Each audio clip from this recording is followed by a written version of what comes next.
നമസ്കാരം. ഞാൻ തെക്കങ്കര ബാബു കർണമൂർത്തി. വടക്കദ്വീപിയുടെ ചരിത്രം എന്ന് പറയുന്നത്, തോറ്റമ്പാട്ടിലൂടെ പറയുന്നത്, ശ്രീപാൽക്കടൽ നടുവിൽ ഒരു വെള്ളിമാങ്കല്ല്, വെള്ളിമാങ്കല്ലിൻ്റെ അരികത്ത് ഒരു വെള്ളിശംഖ്, ആ വെള്ളിശംഖിൻ്റെ അരികത്താണ് ഒരു ഈഴോ കരിമ്പന. ആ കരിമ്പനക്ക് ഒരാണ്ട് വയസ്സാകുമ്പോൾ ഒരു മടലിന്മേൽ 2 തളിര്.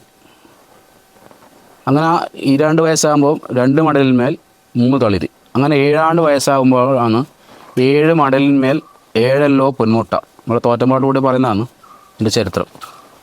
അപ്പോൾ 7 പൊന്മുട്ടയിൽ 6 പൊന്മുട്ടയും ഉടഞ്ഞ് ഓരോരോ മലകളിൽ പോയി വീണു. അത് 6 ആങ്ങളമാരെ സാന്നിധ്യമെന്ന് പറയുന്നു.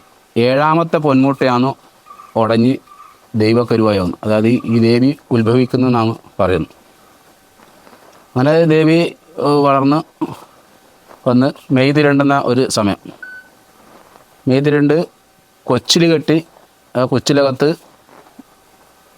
ഈ മുമ്പത്തെ ഈ കൊച്ചുമംഗലം, തിരണ്ടമംഗലം എന്ന് പറയും, ആ മംഗലം കഴിക്കാൻ വേണ്ടി കൊച്ചിനകത്തിരിക്കുന്ന സമയത്ത് ഈ വിശേഷം ആങ്ങളമാർ അറിഞ്ഞ് എല്ലാവരും വരികയും എല്ലാവരെയും വിളിച്ച് മംഗല കല്യാണം, അതായത് ഈ തിരണ്ടമംഗലം ഭംഗിയായി കഴിച്ചു.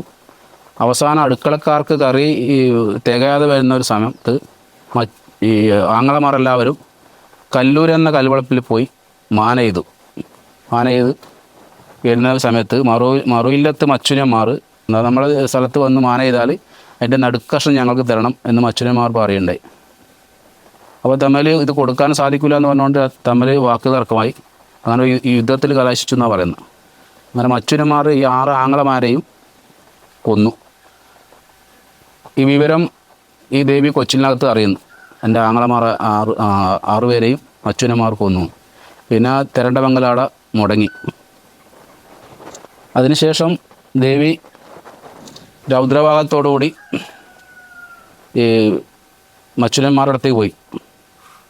കല്ലൂരെന്ന കൽവളപ്പിൽ പോയി മച്ചുനന്മാരോട് പിന്നെ പടയെടുത്തു. ആ മച്ചുനന്മാരെല്ലാം ദേവി കൊന്നു. എന്നിട്ടും ദേവിക്ക് ദേഷ്യം നിൽക്കാതെ കൊണ്ട് നേരെ വരുന്നവരെല്ലാം ദേവി പോകുന്ന സമയത്ത് മുറ്റമടിക്കുന്ന പണ്ടാട്ടിയാണ് കണ്ടു. പണ്ടാട്ടിയോട് അടിമാച്ചിയും ചാണക്കലവും പറിച്ചെടുത്തു. പിന്നെ തുളുനാട്ടിൽ ചെന്ന് തുളുരാജാവിനോട് പടയെടുത്തു. തുളുത്താടിയും തുളിമീശയും പറിച്ചെടുത്തു. ആ ദേവി അണിഞ്ഞു. എന്നാൽ തീയച്ചവനോട് പടയെടുത്തു. പിന്നെ ഏറ്റുകത്തിയും തളയും ദേവി എടുത്തു. അങ്ങനെ ഒരുപാട് ആയുധങ്ങൾ, 18 ആയുധങ്ങളും ദേവി ഒരാളോട് യുദ്ധം ചെയ്തിട്ടുണ്ട്. അപ്പം ദേവേന്ദ്രൻ്റെ വെള്ളാനോട് പടയെടുത്തിട്ടാണ് തുമ്പിക്കൈ ദേവി എടുത്തണിഞ്ഞു. എന്നിട്ടും പോരാതെ കൊണ്ട് ഒരുപാട് ആയുധങ്ങൾ എടുക്കുന്നുണ്ട്. തോക്കടക്കമുള്ള ആയുധങ്ങൾ ദേവി എടുക്കുന്നുണ്ട്. തിരിച്ച് കല്ലൂരെന്ന കൽവളപ്പേലിന് വന്നതിന് ശേഷം ദേവി കുറച്ച് ശാന്തതയായി. അപ്പോൾ ദേവി ഇനി അങ്ങോട്ട് പോകണം എന്ന് ചിന്തിച്ചു.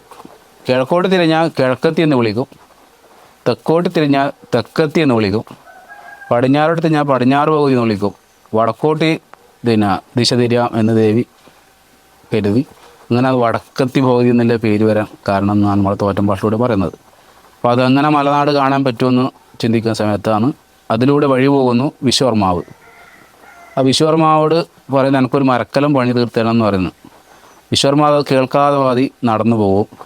പോയ സമയത്ത് വിശ്വകർമാവിന് വഴിയെല്ലാം തെറ്റുന്നു, ഏടെ ലക്ഷ്യസ്ഥാനത്ത് എത്തുന്നില്ല. അപ്പം പിന്നെ ചിന്തിച്ചു. അപ്പോൾ എന്നോട് ഒരു സ്ത്രീ ഇങ്ങനെ ചോദിച്ചിന് ഒരു മരക്കലം വേണമെന്ന്. അപ്പോൾ അത് ശക്തിയുള്ളൊരു ദേവിയാണെന്ന് തോന്നി വന്ന് സാഷ്ടാംഗം വീണ്. അങ്ങനെയാണ് വിശ്വകർമാവ് മരക്കലം പണിയെടുപ്പിക്കുന്നത്. ആ മരക്കലത്തിൽ കൂടിയാണ് വഴി 108 കടറ്റാൻ ദേവി നമ്മുടെ ഇടത്തൂർ വഴിയിലേക്ക് വരുന്നത്. അവിടുന്ന് ദേവി കാവിലേക്ക് വന്ന് അവിടെ സ്ഥിതി ചെയ്യുന്നു ആരോട്. അപ്പോൾ അതിന് ശേഷം ഈ രാമല്ലത്തെത്താൻ ഒരു കാരണം എന്ന് വെച്ചാൽ നമ്മൾ ശ്രീഹരിപുരം, അതായത് നമ്മളെ ഇന്നത്തെ തൃക്കരിപ്പൂര്, അപ്പോൾ ഈ ചക്രവാണി ഈശ്വരൻ്റെ പ്രതിഷ്ഠ ചെയ്യാൻ വേണ്ടിയിട്ട് പരശുരാമനാണ് പ്രതിഷ്ഠ ചെയ്യേണ്ടത്.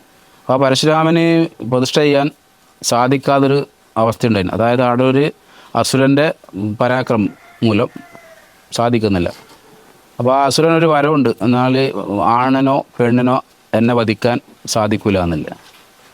അങ്ങനെ അർദ്ധനാരീശ്വര സങ്കല്പമുള്ള നമ്മുടെ ഈ ദേവിയാണ് ഈ അസുരനെ നിഗ്രഹിക്കുന്നു. അത് പരശുരാമൻ കൽപ്പിച്ചിട്ട്.